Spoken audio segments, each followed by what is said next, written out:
Hotel style tiffin sambar எப்படி செய்கிறதுன்னு பார்க்கலாம். குக்கரில் 1.5 கப் அளவுக்கு துவரம் பருப்பு, 1/2 கப் அளவுக்கு பாசிப்பருப்பு, 4லேருந்து 5 பல்லு பூண்டு, 5லேருந்து 6 சின்ன சின்ன நாட்டு தக்காளி, 1 ஸ்பூன் அளவுக்கு ஜீரக மிளகு, உங்ககிட்ட இருக்கிற எல்லா காய்கறிகளையும் சேர்த்துக்கலாம். ஆனால் இதுக்கு ஹைலைட்டே பூசணிக்காய் சேர்த்தா தான் அந்த டேஸ்ட் வரும்.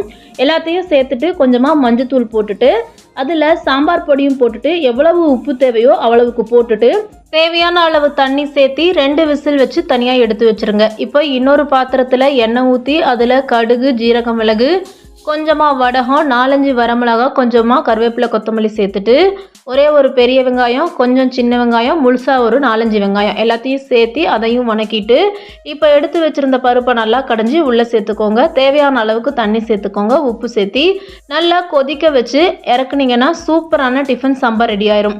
இது இட்லி, தோசை, சாப்பாடு எல்லாத்துக்கும் கூடவே சூப்பராக இருக்கும். ட்ரை பண்ணி பார்த்துட்டு சொல்லுங்கள்.